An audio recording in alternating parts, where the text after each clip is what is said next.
O comércio de Goiânia vai ser reaberto amanhã e é claro que existe uma grande expectativa no que diz respeito aos empresários. Vamos acompanhar.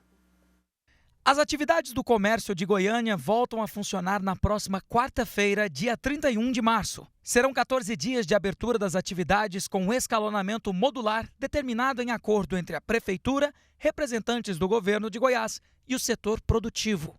A espera pela abertura da capital goiana foi adiada em 2 dias, mas continua gerando em muitos a esperança por uma recuperação.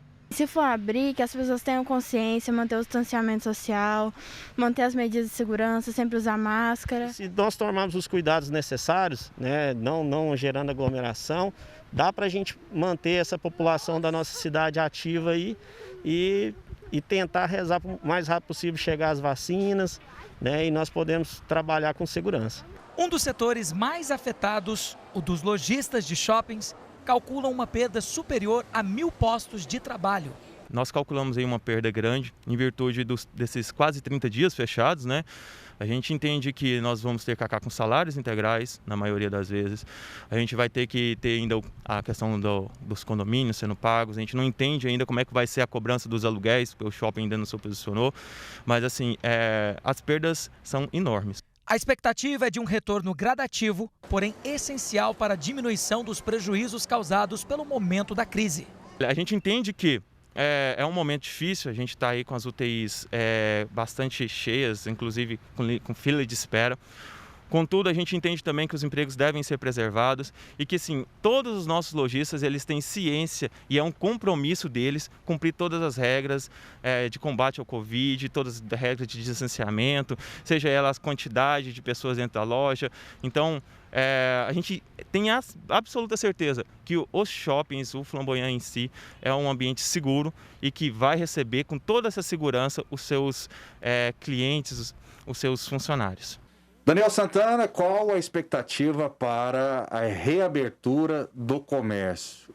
Claro, né? É só bom pontuar, Daniel, não sei se você concorda comigo, fique à vontade, né? Estamos aqui no espaço democrático. Nenhum governante quer fechar, né? Fecha-se porque é necessário? Qual a sua opinião, Daniel? Bom, eu já disse aqui a minha opinião sobre o fechamento, né? Eu entendo como essencial todo serviço que leve alimento à mesa da população e acredito que realmente nós chegamos num momento onde não havia outra escapatória, não havia outra atitude que não, de maneira responsável, fechar durante esses dias para que se controlasse a crise sanitária. Hoje nós temos, ainda de maneira elevada, uma situação de muitas internações, os hospitais estão totalmente lotados, mas nós não tivemos um avanço além disso. Então, nós conseguimos frear a situação que ocorria no começo do decreto e eu espero que ela possa cair daqui para frente. E aí você me perguntou o que eu espero pessoalmente. E para ajudar que essa situação melhore e que realmente caiam esses números nos hospitais aqui no estado. É que as pessoas encarem essa abertura com responsabilidade. Algo que não aconteceu lá atrás e nós já mostramos aqui muitas imagens com relação a isso. O decreto ele autoriza que as pessoas trabalhem, que bom que ele autoriza isso, mas trabalhem dentro dos protocolos de segurança. Você abrir um bar, só para dar um exemplo, com distanciamento entre as mesas, com que as pessoas cheguem à sua mesa de máscara e saiam de máscara, que usem álcool em gel é uma coisa. Você autorizar que isso aconteça e, ao mesmo tempo, ter pessoas que continuam promovendo festas, aglomerações, coisas que não estão prescritas nesse decreto, que desrespeitem esse decreto, só vai fazer com que a gente chegue numa situação em que tenha que fechar de novo. Então, está na nossa mão como população. As autoridades estão trabalhando e agora vem o momento de abrir das pessoas trabalharem, poderem voltar às suas atividades. Que isso seja feito de modo responsável para que a gente não precise fechar mais daqui para frente. Martiniano Cavalcante, a sua opinião a respeito dessa reabertura que já estava programada em decreto, Martiniano? Ela estava, o decreto tinha um prazo de vigência, né, com possibilidades de reavaliação. O cenário que nós temos é um cenário de um barco à deriva, a busca de uma rota ou a busca de um porto, candidata ao naufrágio, que já está ocorrendo. O que nós vamos viver será um processo de espicha e encolhe, um efeito sanfona. Nós vamos voltar à atividade e vamos voltar em seguida à aceleração do contágio. Enquanto isso, a vacina segue de maneira deficiente em relação à necessidade e o conjunto do país não tem uma política unitária para enfrentar isso. Governadores tentam por um lado, o presidente da República boicota por outro lado.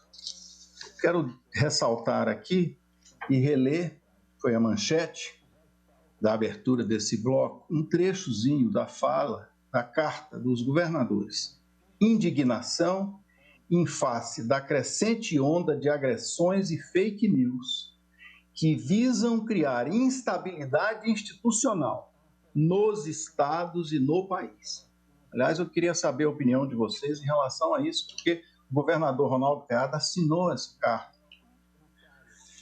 Eu quero deixar 2 dados com vocês aqui sobre esse problema da pandemia, que é o pano de fundo de todo esse processo e a perspectiva de um golpe de Estado, que coloca na mesa o fracasso, a necessidade de derrotar o golpe e que atribui ao presidente da República diretamente essa condução. Ele é que tem que ser penalizado, ele é que tem que ser afastado.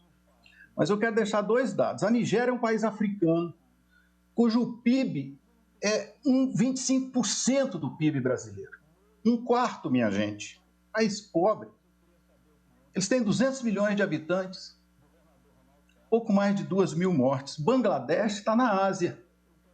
Tem 163 milhões de habitantes. É um país que é apertado. As pessoas vivem numa densidade populacional imensa, sabe?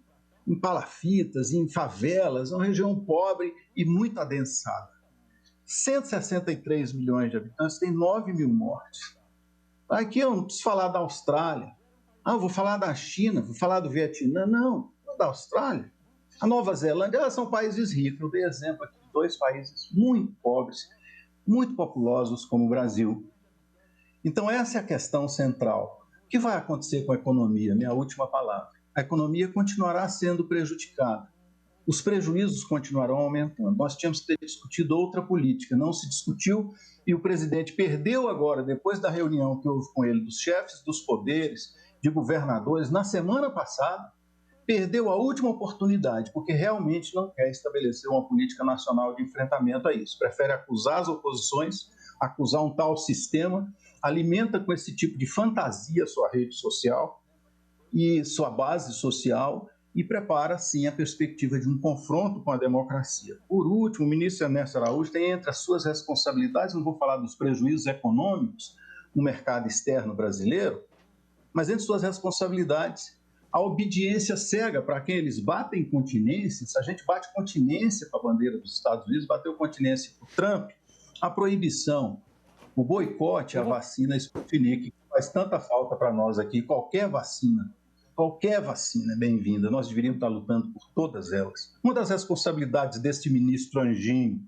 das trevas, fascista, isso é o que ele é,